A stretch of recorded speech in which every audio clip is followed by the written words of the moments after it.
में जो जीपीएफ का लिमिट, दो कैबिनेट नोट है वित्त विभाग के। एक है जो जीपीएफ का, आपको याद होगा कि 5 लाख का लिमिट निर्धारित किया गया था, अपर लिमिट।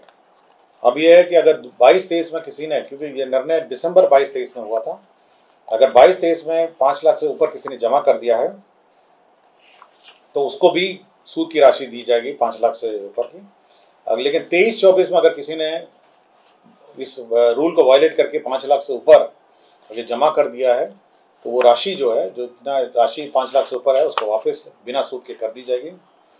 साथ ही साथ इस वर्ष का यह नियम है कि जो लिमिट है, यह भी लिमिट है जीपीएफ में कि 6%, मिनिमम 6% आपको जीपीएफ में कटौती होनी चाहिए। लेकिन जीपीएफ अगर 6% भी 5 लाख से ऊपर अगर हो जाता है लिमिट, तो ये 6% का भी लिमिट शिथिल किया जाए। तो ये दो कैबिनेट नोट है, ये वित्त विभाग का कैबिनेट नोट है, जीपीएफ के अपर लिमिट का, और दूसरा है जो लोअर लिमिट है, तो वो जो 6% का लिमिट है उसको भी शिथिल कर दिया है। 5 लाख की है, क्योंकि अगर 5 लाख अगर आपको 6% से नीचे हो जाएगा तो वो लिमिट भी शिथिल होगी।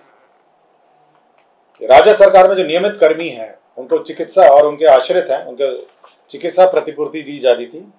पहले उनके जो पावर्स हैं वो रिवाइज कर दिए गए हैं कि किस स्तर पर वो काउंटर साइन होंगे और अप्रूव होंगे। तो 1 लाख तक सिविल सर्जन को दिया गया है, 1 लाख से 5 लाख, 1 लाख से 10 लाख तक जो प्रशासनिक विभाग उसको है, और 10 लाख से ऊपर है जो है आपका ये वित्त विभाग है। तो ये पावर्स चेंज हो गए, पहले 50,000 था लोएस्ट सिविल सर्जन का, उसको 1 लाख हो गया, 1 लाख से 10,000 है, 10 लाख हो गया ये प्रशासनिक विभाग, और 10 लाख से ऊपर हो गया है वित्त विभाग। खेल विभाग में 98 पद, जो नया डिपार्टमेंट बना है उसमें 98 पदों का सृजन हुआ। तो 98, क्योंकि नया डिपार्टमेंट है उसमें पद सृजन नहीं हुआ था, तो 98 पदों का सृजन हुआ है। बिहार उच्च न्यायिक सेवा में 140 पद हैं। ये पूर्व में ये 140 वो टेम्परेरी पद थे, बार बार एक्सटेंड होते थे। ये एडीजी स्तर के हैं और अन्य सब पद हैं, एडिशनल डिस्ट्रिक्ट जज के और सेशन जज के हैं। तो ये 140 पद जो हैं ये परमानेंटली अब गठन हो गए। बिहार वाहन चालक भर्ती एवं सेवा शर्त संशोधन नियमावली 2024 स्वीकृत हुआ है। इसे बेसिकली यह है कि जो आपका कंफर्मेशन है उसके प्रावधान में संशोधन हुआ है। यदि नियुक्ति के 1 वर्ष बाद ये आपका कंफर्मेशन होगा, अगर 1 साल में भी आपका संतोषजनक नहीं होगा तो 1 वर्ष और बढ़ाया जाएगा, और अगर उसके बाद संतोषजनक नहीं रहा तो सेवा समाप्त कर दिया जाएगा। बिहार व्यवहार न्यायालय अधिकारी कर्मचारी नियुक्ति प्रोन्नति स्थानांतरण सेवा शर्त नियमावली है। ये जो आपके सिविल कोर्ट्स हैं उसका जो सर्विस रूल्स हैं ऑन अपॉइंटमेंट, प्रमोशन एंड ये ट्रांसफर का, ये इसके बारे में हुआ है निर्णय।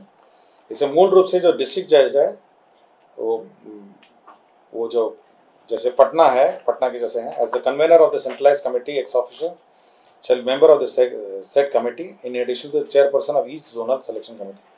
तो बेसिकली कौन चेयरमैन रहेंगे और क्या कमेटी रहेगी, इसी पर इन्होंने संशोधन किया, और क्या सेंट्रलाइज कमेटी होगी इसका भी उन्होंने विस्तार से जानकारी दी। साइंस एंड टेक्नोलॉजी में जो राजकीय पॉलिटेक्निक संस्थाएं हैं 46, उसमें कंप्यूटर है, मशीन है, उपस्कर है इत्यादि के लिए 80 करोड़ का जो योजना है उससे सैंक्शन हुआ है।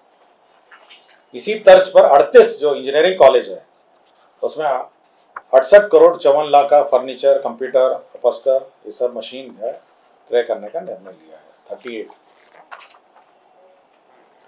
श्रम संसाधन विभाग में 285 पद हैं, जिसमें निम्न वर्गीय लिपिक हैं और उच्च वर्गीय लिपिक हैं।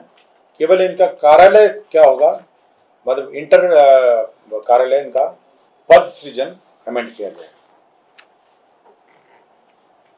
ये मुजफ्फरपुर थर्मल पावर, ये ऊर्जा विभाग का प्रस्ताव था।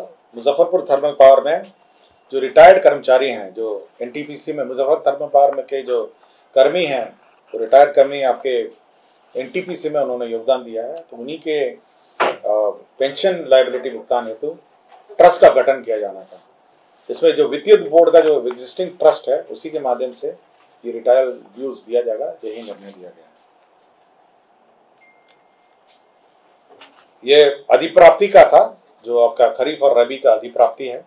इसमें 12,000 करोड़ का ऋण लिया जाना है। इसमें गवर्नमेंट गारंटी राज्य सरकार ने दिया है। ये विभिन्न बैंक से लिया जाएगा। ये 12,000 करोड़ का ऋण।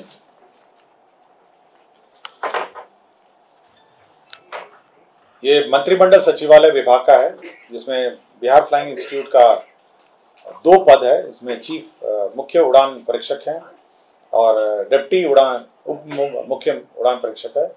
ये चीफ फ्लाइंग इंस्ट्रक्टर है और डिप्टी फ्लाइंग इंस्ट्रक्टर है।